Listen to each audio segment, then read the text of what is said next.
Hello friends, welcome to this video. ये second part है आपका जो रेस्पिरेशन की चैप्टर चल रहा था, ऑर्गेनिज्म के अंदर कैसे रेस्पिरेशन होता है उसका सेकंड पार्ट है। तो इसमें हम लोग देखेंगे what do we breathe out. हम लोग जब ब्रीद इन कर रहे थे तो ऑक्सीजन ले रहे थे, है ना। एयर जो ले रहे थे उसमें ऑक्सीजन ज़्यादा थी अमाउंट में, है ना, ऑक्सीजन रिच एयर थी।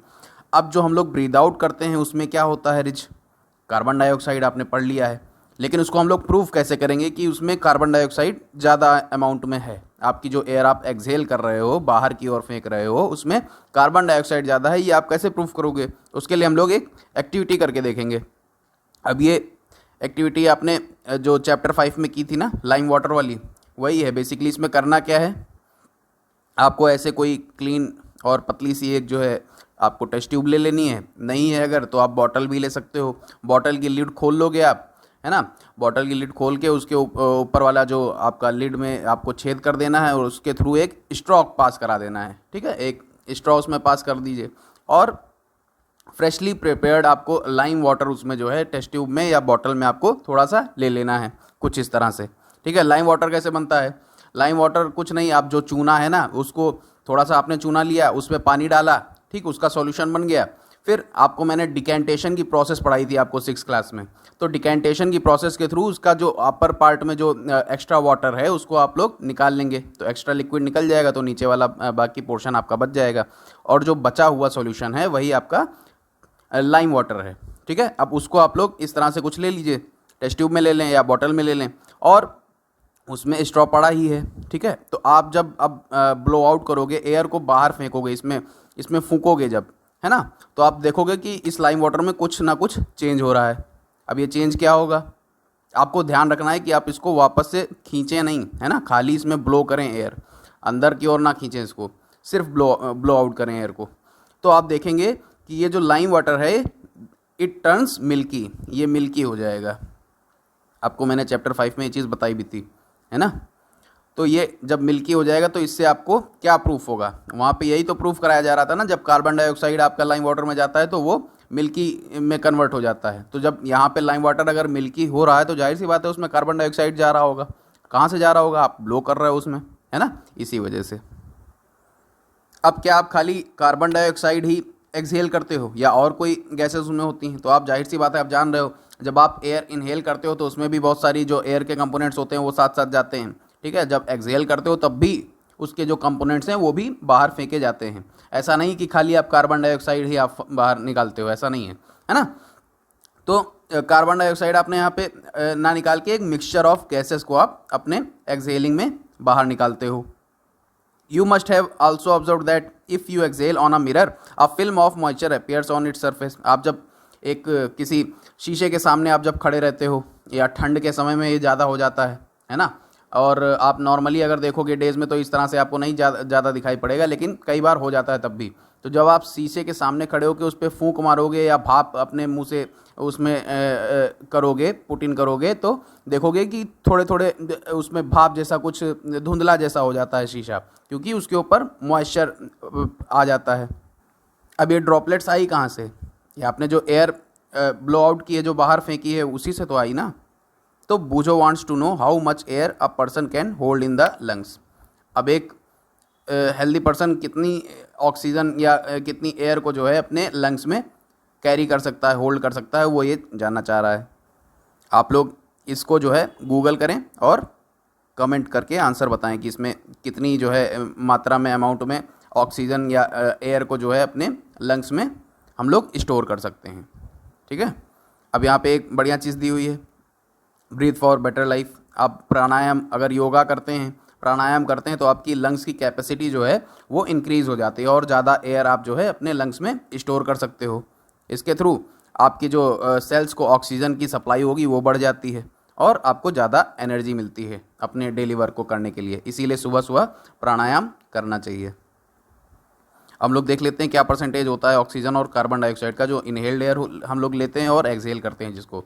तो इनहेल्ड एयर जो हम लोग अपने अंदर लेते हैं, ऑक्सीजन ब्रीद इन करते हैं जब जो एयर, तो उसमें जो परसेंटेज होता है ऑक्सीजन का वो 21% होता है, ठीक है। नॉर्मली जो एवरेज अगर देखा जाए तो 21% जो है ऑक्सीजन प्रेजेंट होती है जो एयर हम लोग इनहेल करते हैं उसमें, ठीक है, तो अपने लंग्स तक 21% ऑक्सीजन गई और साथ ही साथ 0.04% कार्बन डाइऑक्साइड होती है।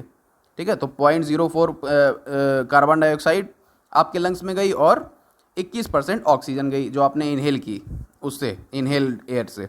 अब आप जब एक्सहेल करोगे एयर तो कितने परसेंट आपकी ऑक्सीजन बाहर निकल रही है? 16.4% ऑक्सीजन भी आपकी बाहर जा रही है। अब ये नहीं होता है कि खाली आपका कार्बन डाइऑक्साइड आप फेंक रहे हैं। कार्बन डाइऑक्साइड देखिए आप खाली 4.4% ही आप कार्बन डाइऑक्साइड बाहर फेंक रहे हो, आप साथ ही साथ कितनी ऑक्सीजन बाहर फेंक दे रहे हो, है ना। तो पूरी ऑक्सीजन आप यूज़ नहीं कर पा रहे हो अपनी बॉडी में।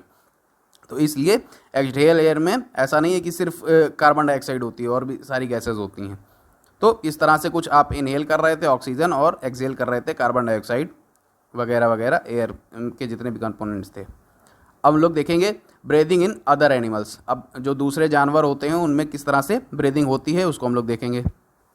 कुछ तो एनिमल्स होते हैं जिनके अंदर सेम जैसे हम लोग ब्रीदिंग करते हैं उनके अंदर भी लंग्स प्रेजेंट होते हैं उसी तरह से, जैसे एलिफेंट्स हो गए, लॉयन हो गया, काउज, गोट्स, फ्रॉग्स। और फ्रॉग्स के बारे में अभी मैं बताऊंगा। लिजार्ड्स, स्नेक्स, बर्ड्स, है ना, इन सभी में लंग्स प्रेजेंट होते हैं अब उनकी चेस्ट कैविटीज़ में, जैसे ह्यूमन बींग्स में होते हैं। ठीक है, तो ये इसी के थ्रू ये अपना रेस्पिरेशन की प्रोसेस करते हैं। अब इसके अलावा जो ऑर्गेनिज्म होते हैं वो कैसे ब्रीथ करते हैं? क्या उनके भी ह्यूमन के जैसे लंग्स होते हैं? नहीं, सब में नहीं होते हैं। जैसे कॉकरोच अगर हम लोग ले लें तो यहाँ पे देखिए, ये कॉकरोच मान लीजिए आपका है। ठीक है, तो यहाँ पे इसके पंख होंगे। ठीक है, अब यहाँ पे ये जो इसका एब्डोमेन वाला एरिया है, ये वाला, ठीक है, ये एब्डोमेन वाले पार्ट में इसके ओपनिंग्स बनी होती हैं। यहाँ पे ये देखिए, ये सब इसकी ओपनिंग्स हैं, नीचे के साइड भी हैं। ये जो ब्लैक ब्लैक आपको दिख रहा है ये सब इसकी ओपनिंग्स हैं। इसको हम लोग स्पाइरिकल्स कहते हैं। इसी के थ्रू इसमें जो है एयर इंटर करती है इस कॉकरोच के अंदर। और इसके बाद ट्रैकिया सिस्टम में ये देखिए, ये जो ट्रैकिया ट्यूब्स टाइप के ये सब प्रेजेंट होते हैं इसके अंदर, इसमें जो है एयर पास होती है। और फिर ये एयर सैक है यहाँ पे, ये जो आपको ये दिखाई पड़ रहा है ट्यूब्स जैसे, ये एयर सैक होते हैं। इसमें ऑक्सीजन, ये आपकी एयर जो होती है ये जाती है और यहीं से आपका ऑक्सीजन इसकी यूज़ हो जाती है और कार्बन डाइऑक्साइड को वापस से इसी तरह से कुछ ये बाहर निकाल देता है। तो इस तरह से ये कॉकरोच में आपके होता है स्पाइरिकल्स और ट्रैकिया सिस्टम, इसके थ्रू ये गैस एक्सचेंज कर रहा होता है। अब इसी तरह से कुछ और भी जानवर होते हैं जो करते हैं, जैसे Boojho wants to know if cockroaches, snails, fish, earthworms, ants, mosquitoes also have lungs. अब क्या इन सब में भी लंग्स होते हैं? नहीं, इन सब में नहीं होते हैं। आपने कॉकरोच का देख ही लिया। स्नेल्स में क्या होता है, जो उसकी ऊपर की जो हार्ड कवरिंग होती है और उसका जो सॉफ्ट पार्ट उसके नीचे होता है, उसके बीच में कहीं पे गैप प्रेजेंट होता है जिसके थ्रू उसके अंदर एयर जाती है। फिर फिश में आपने देखा था गिल्स के थ्रू कैसे वो कर रही थी, ऑक्सीजन को अपने एब्जॉर्ब कर रही थी। फिर अर्थवॉर्म में स्किन के थ्रू होता है, आप जानते हो। फिर एंड्स, मॉस्किटोज, इन सब में कैसे, जैसे ये आपका स्पाइरिकल वाला सिस्टम है, इस तरह से कुछ इनमें भी एब्डोमेंस में स्पाइरिकल्स वगैरह प्रेजेंट होते हैं जिसके थ्रू ये रेस्पायर करते हैं। हम लोग आगे देखते हैं अर्थवॉर्म कैसे कर रहा है। अर्थवॉर्म को आपको मैंने बताया था, recall from chapter 6 of class 6। आप क्लास 6 के चैप्टर 6 में आपने पढ़ा था कैसे अर्थवॉर्म जो है वो अपने स्किन्स के थ्रू ब्रीथ करते हैं। इसीलिए इनकी स्किन जो होती है वो मॉइस्ट और स्लिमी फील होती है छूने पे। ऐसा क्यों होता है? क्योंकि इसके थ्रू इसकी गैसेस जो होती हैं ईजिली वो इसके शरीर में पास हो सकती है, अंदर जा सकती है और बाहर निकल सकती है। थ्रू दो frogs have a pair of lungs. अब जो फ्रॉग्स होते हैं उसके अंदर देखिए, यहाँ पे मैंने बताया था कि इनमें लंग्स तो होते हैं ह्यूमन जैसे, लेकिन साथ ही साथ ये अपनी स्किन के थ्रू भी ब्रीथ कर सकते हैं। ठीक है, रेस्पिरेशन ये अपने स्किन के थ्रू भी कर सकते हैं। इसकी भी स्किन जो होती है मॉइस्ट होती है और स्लिपरी होती है गैसेस को पास कराने के लिए। ठीक है, फिर हम लोग देखेंगे। अब बूझो के दिमाग में ये आता है कि उसने टेलीविज़न में देख रखा है वेल्स और डॉल्फिन्स को, ये सब जो है अक्सर वाटर की सरफेस पे आती हैं तो क्या करने आती हैं, और कई बार वो फव्वारा छोड़ती हैं पानी का। उनके ऊपर जो कुछ एक ब्लो होल प्रेजेंट होता है उसके थ्रू वो लोग फव्वारा छोड़ती हैं। तो ऐसा क्यों करती हैं? तो जो वेल्स होती हैं और डॉल्फिन्स होती हैं उनमें जो है जैसे ह्यूमंस होते हैं उस तरह से इनमें भी लंग्स प्रेजेंट होते हैं। ठीक है, इनमें गिल्स नहीं होते हैं। जैसे फिशेस में गिल्स होती हैं, उसके थ्रू एब्जॉर्ब करती हैं ऑक्सीजन, तो इनमें गिल्स नहीं होती हैं। इसलिए ये लोग इनको सरफेस पे आना पड़ता है फ्रेश एयर को लेने के लिए, ऑक्सीजन को लेने के लिए। और जब ये ऑक्सीजन लेने आती हैं, रेस्पायर करने आती हैं, एयर को लेने आती हैं, तो इनके ब्लो होल के पास जो ये इनके हेड के ऊपर ऐसा कुछ बना होता है ना, इसको ब्लो होल कहते हैं। जब इसके आसपास में जब वाटर कलेक्ट रहता है तो ये कैसे एयर इनके अंदर जाएगी, नहीं जा सकती। इसीलिए इसको ये लोग बाहर फेंकती हैं। जब इनहेल करना होता है इनको, तो पहले ये लोग इसको बाहर फेंकती हैं जो पानी होता है, इसीलिए फाउंटेन दिखाई पड़ता है आपको। तो कुछ इस तरह से आपकी वेल्स और डॉल्फिन्स ब्रीथ करती हैं। फिर ब्रीदिंग अंडर वाटर जो फिशेस कैसे करती हैं बाकी की। अब फिशेस में क्या होता है, ये देखिए कुछ इस तरह की इनमें गिल्स प्रेजेंट होती हैं। जब ये लोग वाटर अपने माउथ के थ्रू अंदर लेंगी, ठीक है, और यहाँ से पास होके वो गिल्स के थ्रू बाहर हो जाता है पानी। यहाँ से इन्होंने वाटर जो ऑक्सीजन में रिच है उसको अंदर लिया और फिर उसको गिल्स के थ्रू बाहर फेंक दिया। तो इसमें अब इसके गिल्स में जो है प्रोजेक्शंस प्रेजेंट होते हैं। इसके अंदर जो है ब्लड वेसल्स बहुत ज़्यादा अमाउंट में प्रेजेंट होती हैं। जब ज़्यादा होंगी तो उसका सरफेस एरिया बढ़ेगा और उस वजह से वो ज़्यादा से ज़्यादा ऑक्सीजन को एब्जॉर्ब कर पाएगी। तो यही जो ब्लड वेसल्स होती हैं वो पानी में से आपकी ऑक्सीजन को एब्जॉर्ब कर लेती हैं और बाकी का जो पोर्शन है और कार्बन डाइऑक्साइड यहाँ से रिलीज़ हो जाता है, इनके गिल्स के थ्रू बाहर निकल जाता है। कुछ इस तरह से फिशेस जो है अपना रेस्पिरेशन करती हैं गिल्स के थ्रू। फिर कैसे प्लांट्स रेस्पायर करते हैं, प्लांट्स के लिए भी मैंने बताया था ना कि ये भी ऑक्सीजन को अंदर लेते हैं और कार्बन डाइऑक्साइड को बाहर निकालते हैं रेस्पिरेशन की प्रोसेस में। हालांकि जब फोटोसिंथेसिस की प्रोसेस करते हैं तो ये ऑक्सीजन को बाहर निकालते हैं और कार्बन डाइऑक्साइड को अंदर लेते हैं। तो कुछ इस तरह से इसमें भी होता है। लेकिन रेस्पिरेशन में ये भी जैसे ह्यूमंस और जितने भी ऑर्गेनिज्म हैं ऑक्सीजन को इनटेक कर रहे हैं और कार्बन डाइऑक्साइड बाहर निकाल रहे हैं, वैसा ही इनमें भी होता है। अब ये ऑक्सीजन इनको चाहिए क्यों, जैसे आप देख रहे थे ना एरोबिक रेस्पिरेशन आपने देखा था शुरुआत में, तो एरोबिक रेस्पिरेशन में ऑक्सीजन के थ्रू ही जब ऑक्सीजन जा रही थी तभी जो है आपका फूड जो था वो ब्रेक डाउन हो रहा था और उससे उसको ऑर्गेनिज्म को एनर्जी मिल रही थी। तो इसीलिए वो जो इसके अंदर ग्लूकोज होता है, जब आप फोटोसिंथेसिस की प्रोसेस आपने देखी थी तो उसमें इक्वेशन क्या देखी थी आपने, 6CO2 कार्बन डाइऑक्साइड ले लिया प्लस 6H2O। अब यहाँ से क्या निकला था, यहाँ पे सन है और क्लोरोफिल है, इसकी प्रेजेंस में आपका निकला था ग्लूकोज C6H12O6 ये, और प्लस इसके साथ साथ क्या निकला था 6O2, ये बाहर निकल गया है ना, ऑक्सीजन इसकी बाहर निकल गई। तो कुछ इस तरह से आपका यहाँ पे ग्लूकोज या कार्बोहाइड्रेट कह लीजिए या शुगर कह लीजिए, ये यहाँ पे फॉर्म हुआ था। तो अब ये जो ग्लूकोज है ये तो स्टोर्ड एनर्जी है ना, फूड जो है जो उसमें एनर्जी होती है वो स्टोर्ड फॉर्म में होती है, तो ये ग्लूकोज तो स्टोर्ड है एनर्जी इसमें। अब इसको ब्रेक डाउन करने के लिए प्लांट को भी ऑक्सीजन की ज़रूरत होती है जो रेस्पिरेशन के थ्रू ये लेती है। तो जब रेस्पायर करेगी ऑक्सीजन पहुँचेगी तो ये ग्लूकोज होगा जो वो आपका टूट जाएगा। किस में टूटेगा, C6H12O6 in presence of oxygen, CO2 plus H2O plus energy आपकी प्लांट को मिल गई फर्दर काम करने के लिए। तो कुछ इस तरह से एरोबिक रेस्पिरेशन की आपने जो इक्वेशन देखी थी वही इसमें भी होता है। कार्बन डाइऑक्साइड और वाटर को ये बाहर निकाल देता है और एनर्जी गेन कर लेता है इस फूड के थ्रू, इसके ब्रेकडाउन के थ्रू। अब प्लांट्स के जितने भी पार्ट होते हैं वो सभी जो है इंडिपेंडेंटली जो है वो ऑक्सीजन को एयर से ले सकते हैं और कार्बन डाइऑक्साइड को बाहर कर सकते हैं। लेकिन आपने जैसे चैप्टर 1 में पढ़ा था लीव्स जो होती हैं उसके थ्रू जो है प्लांट्स जो है रेस्पायर कर रहे होते हैं, उसमें प्रेजेंट स्टोमेटल ओपनिंग्स जो रहती हैं, जो स्टोमा प्रेजेंट होता है उसमें, उसके थ्रू वो अपने एयर्स को जो पोर्स होते हैं उसके थ्रू अपना ले रहे थे अंदर और उसमें से ऑक्सीजन वो यूज़ कर रहे थे और फोटोसिंथेसिस की प्रोसेस में इसी के थ्रू वो ऑक्सीजन को बाहर भी निकाल रहे थे। तो ऑक्सीजन और कार्बन डाइऑक्साइड के एक्सचेंज के लिए कुछ ऐसे स्टोमेटा उसमें प्रेजेंट होते हैं जिसके थ्रू ये सब रेस्पिरेशन करते हैं। अब पहेली जानना चाह रही क्या, रूट्स जो होती हैं जो अंडरग्राउंड होती हैं, ठीक है, ज़मीन के नीचे प्रेजेंट होती हैं, तो क्या उनको भी ऑक्सीजन वो किस तरह से ऑक्सीजन लेती हैं। तो कुछ इस तरह से देखिए रूट्स होती हैं। ये आपकी रूट हो गई, मान लीजिए रूट का हेयर, ठीक, ये आपका मान लीजिए प्लांट का रूट है, इसमें कुछ इस तरह से आपकी ये हेयर्स निकले हुए हैं, ऐसे कुछ इसमें हेयर्स निकले हुए हैं। तो आसपास इसके सब मिट्टी प्रेजेंट है, यहाँ तक मान लीजिए सॉइल प्रेजेंट है पूरी। तो अब जो सॉइल के बीच में आप जानते हो कि इसमें एयर स्पेस प्रेजेंट होता है। कुछ इस तरह से आपको एयर स्पेस पूरे में ये देखिए दिखाई पड़ रहा है। तो एयर स्पेस जो होता है इसमें एयर प्रेजेंट होती है। अब इसी एयर से ये ऑक्सीजन रूट्स जो है वो गेन करते हैं। किस तरह से? अब इसको ये एब्जॉर्ब करेंगे, है ना, इसी में ये फैल जाती हैं रूट्स। इस जो एयर स्पेस मिलता है इनको, इसी में ये फैलती हैं आराम से और इसके थ्रू इनको ऑक्सीजन मिल जाती है। अब आप सोचिए, अगर पॉट में कहीं प्लांट लगा हुआ है, किसी गमले में लगा हुआ है, उसमें आप ज़्यादा पानी डाल दोगे तो दिक्कत होगी ना। ज़्यादा पानी डाल दोगे तो एयर का स्पेस नहीं बचेगा, फिर रूट्स कैसे रेस्पायर करेंगी, इसीलिए आपका प्लांट डेड हो जाता है। अब इस चैप्टर में आपने अच्छे से पढ़ लिया रेस्पिरेशन कितना ज़्यादा इसेंशियल होता है अपने जितने भी लिविंग ऑर्गेनिज्म हैं उनके लिए। वो जब रेस्पायर करेंगे तभी उनको ऑक्सीजन मिलेगी, उसी से उनकी एनर्जी जो होगी वो उनको मिल पाएगी, जो स्टोर्ड फूड है उसके थ्रू।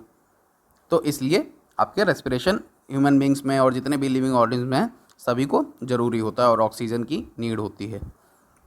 आपने कीवर्ड्स में क्या देखा? एरोबिक रेस्पिरेशन, एनारोबिक रेस्पिरेशन देख लिया, ब्रीदिंग रेट देखा, सेलुलर रेस्पिरेशन देखा, diaphragm, exhalation, gills, lungs, inhalation, sparkles, trachea, ribs, सभी आपने प्रॉपरली देख चुके हैं आप। अब आप अगर वीडियो में यहाँ तक आ चुके हैं, प्लीज़ इसको लाइक करें, इस वीडियो को शेयर करें अपने फ्रेंड्स के साथ और इस चैनल को सब्सक्राइब करें। हम लोग देख लेंगे जो आपकी समरी है। Respiration is essential for survival of living organism, ये आपको मैंने अभी बताया ही। रेस्पिरेशन जो होता है वो इसेंशियल होता है लिविंग ऑर्गेनिज्म के लिए, यही जो है एनर्जी को रिलीज़ करता है फूड से। फिर ऑक्सीजन जो होती है वो ग्लूकोज को ब्रेक डाउन करने के लिए यूज़ होती है, जिसके थ्रू कार्बन डाइऑक्साइड और वाटर निकलता है और एनर्जी रिलीज़ हो जाती है इस प्रोसेस में। अब ये ब्रेकडाउन जो ग्लूकोज का हो रहा था वो हो कहाँ रहा था? वो उसके सेल्स में, किसी ऑर्गेनिज्म के सेल्स में होता है, जिसको हम लोग सेलुलर रेस्पिरेशन बोल देते हैं। अब अगर ये जो रेस्पिरेशन है आपका ये ऑक्सीजन के प्रेजेंस में हो रहा है तो उसको एरोबिक रेस्पिरेशन कह दे रहे थे, जो सेल्स के अंदर रेस्पिरेशन हो रहा था। और अगर वो without the use of oxygen, absence में हो रहा है ऑक्सीजन के, तो उसको हम लोग एनारोबिक रेस्पिरेशन बोल दे रहे हैं। जब हम लोग कोई हैवी एक्सरसाइज करते हैं तो मसल्स तक ऑक्सीजन का जो है इनसफिशियंसी हो जाती है, वहाँ पे आप अच्छे से ऑक्सीजन पहुँच नहीं पाती, इसलिए अपनी मसल्स जो है वो फूड को ब्रेक डाउन करने लग जाती हैं एनारोबिकली। जहाँ पे ऑक्सीजन की प्रेजेंस नहीं होती, जहाँ पे कम होती है ऑक्सीजन, तो एनारोबिक रेस्पिरेशन वो करने लग जाती हैं और यहीं से आपका लैक्टिक एसिड प्रोड्यूस कर रही थी। अब जो ब्रीदिंग होती है ये एक रेस्पिरेशन का प्रोसेस का पार्ट होता है किसी भी ऑर्गेनिज्म के अंदर, जिसमें वो ऑक्सीजन रिच एयर अंदर लेता है और कार्बन डाइऑक्साइड रिच एयर जो है वो बाहर फेंकता है। अब जो रेस्पिरेटरी ऑर्गन्स होते हैं, सभी जितने भी ऑर्गन्स हैं उनमें सब में अलग अलग हो सकते हैं। अब हम लोग जब इनहेल कर रहे थे तो आपके लंग्स जो है वो एक्सपैंड कर रहे थे, है ना, ज़्यादा एरिया बना रहे थे, उसमें आपकी जो चेस्ट की कैविटी है वो बढ़ रही थी, उसमें एयर ज़्यादा से ज़्यादा जा सकती थी। फिर जब वो आप लोग एक्सहेल करते हैं तो आपका चेस्ट का एरिया अंदर की ओर चला जाता है, वो कॉन्ट्रैक्ट हो जाता है, लंग्स आपके कॉन्ट्रैक्ट हो जाते हैं और एयर जो है पुश हो जाती है बाहर की ओर, पुश आउट कर दी जाती है। फिर जब आप कोई फिजिकल एक्टिविटी अगर आप कर रहे हो, जितनी तेज़ आप करोगे, फिजिकल एक्टिविटी जितनी ज़्यादा करोगे उतना ही ज़्यादा आपको रिक्वायरमेंट होगी ऑक्सीजन की, ठीक है, तो उतना ही तेज़ आपका ब्रीदिंग रेट होगा, आप उतना ही तेज़ आपका ब्रीदिंग बढ़ जाएगी। जैसे 15 से 18 नॉर्मल है तो आपकी 25 तक 30 तक चली जा रही थी इस तरह की एक्टिविटीज़ के थ्रू। अब जो आपके एनिमल्स थे जैसे काऊ हो गया, बफेलो, डॉग, कैट, इन सभी में रेस्पिरेटरी ऑर्गन्स जो हैं उनमें भी लंग्स प्रेजेंट होते हैं तो ये सिमिलर होते हैं कैसे ह्यूमंस के, इस तरह से इनका भी रेस्पिरेशन होता है। फिर जैसे अर्थवॉर्म में हो गया, इसमें एक्सचेंज कैसे होता है गैसेस का, तो इनमें जो है इनके स्किन के थ्रू, जो मॉइस्ट स्किन होती है उसके थ्रू इनका गैस का एक्सचेंज होता है, जिसके थ्रू ये ऑक्सीजन लेते हैं। फिर जो फिशेज़ होती हैं वो गिल्स के थ्रू अपना अब्जॉर्व करती हैं ऑक्सीजन को। फिर जो इंसेक्ट्स होते हैं उनमें ट्रैकियल सिस्टम प्रेजेंट होता है, जैसे आपने कॉकरोच में देखा था। तो इस तरह से कुछ ये लोग ऑक्सीजन को लेते हैं। अब जो प्लांट्स की रूट्स होती हैं वो सॉइल में जो एयर स्पेस प्रेजेंट होता है उससे वो अपना ऑक्सीजन की डिमांड को फुलफिल करते हैं, वहाँ से वो लेते हैं। फिर लीव्स जो होते हैं उनमें टाइनी पोर्स प्रेजेंट होते हैं, जो जिनको हम लोग स्टोमेटा कहते हैं, ठीक है, उसके थ्रू उनका गैस का एक्सचेंज होता है। और जो ब्रेकडाउन होता है ग्लूकोज का प्लांट्स के अंदर, प्लांट सेल्स में, वो सिमिलर होता है जो जितने भी अदर लिविंग बींग्स हैं उनके ही जैसा हो, उनके अंदर भी ग्लूकोज का ब्रेकडाउन होता है प्लांट सेल्स में। हम लोग एक्सरसाइज में देख ले रहे हैं in cockroaches air enters the body through spiracles, ठीक है, ऐसा आपने अभी पढ़ा था। फिर during heavy exercise we get cramps in the legs due to the accumulation of lactic acid, आपने पढ़ा ही था। इसका फॉर्मूला क्या था, C3H6O3। फिर नॉर्मल रेंज क्या होती है, 15 से 18। ब्रीदिंग रेट जो होता है आपका 1 मिनट में 15 से 18 होता है, और जब बढ़ जाता है तो 25 से 30 भी जा सकता है। फिर ड्यूरिंग एक्सहेलेशन द रिब्स क्या होंगी, जब आप एक्सहेल करोगे तो आपकी रिब्स जो है वो कॉन्ट्रैक्ट होंगी ना, है ना।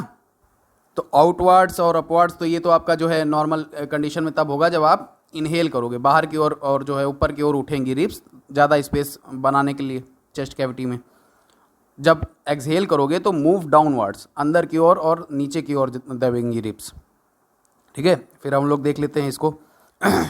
यीस्ट आपका अल्कोहल से मैच कर देंगे आप। डायफ्राम आपका चेस्ट कैविटी से आप मैच कर दोगे इसको। फिर स्किन, अर्थवर्म उससे रेस्पायर कर रहे थे। लीव्स में स्टोमेटल ओपनिंग्स होती हैं। फिर फिश में क्या है, फिश में गिल्स आपकी प्रेजेंट होती हैं। फ्रॉग में क्या है, लंग्स और स्किन्स दोनों की थ्रू वो जो है रेस्पायर कर सकता है। अब लोग ट्रू फॉल्स देख लेते हैं। During heavy exercise the breathing rate of a person slows down, बिल्कुल गलत, उसका ब्रीदिंग रेट बढ़ जाएगा। Plants carry out photosynthesis only during the day and respiration only at night, बिल्कुल गलत, रेस्पिरेशन वो पूरा दिन करते रहते हैं। फिर frogs breathe through their skin as well as their lungs, बिल्कुल सही बात है, true. The fishes have lungs for respiration, गलत, गिल्स होती हैं उसमें। The size of the chest cavity increases during inhalation, बिल्कुल सही बात है। हम लोग एक फैक्ट देख लेते हैं। सभी के लिए ऑक्सीजन इसेंशियल होती है, आप तो जान ही रहे हैं, but for those organism which do not use it, जो इसको यूज़ नहीं करते हैं उनके लिए ऑक्सीजन टॉक्सिक भी हो सकती है, मतलब उनके लिए जानलेवा हो सकती है अगर ऑक्सीजन वो लोग अगर यूज़ नहीं करते हैं तो। जैसे आपने यीस्ट का देखा था ना, वो एनारोबिक रेस्पिरेशन के ही थ्रू रहता है। फिर अगर ह्यूमंस को भी बहुत ज़्यादा अगर अमाउंट में ऑक्सीजन दे दी जाए, प्योर ऑक्सीजन दे दी जाए बहुत समय तक के लिए, तो उनके लिए भी ये डेंजरस हो सकती है। और भी जितने ऑर्गेनिज्म हैं उनको अगर प्योर ऑक्सीजन लगातार दी जाए बहुत देर तक तो उनके लिए ये नुकसानदायक हो सकती है। Thanks for watching this video, please like, share and subscribe.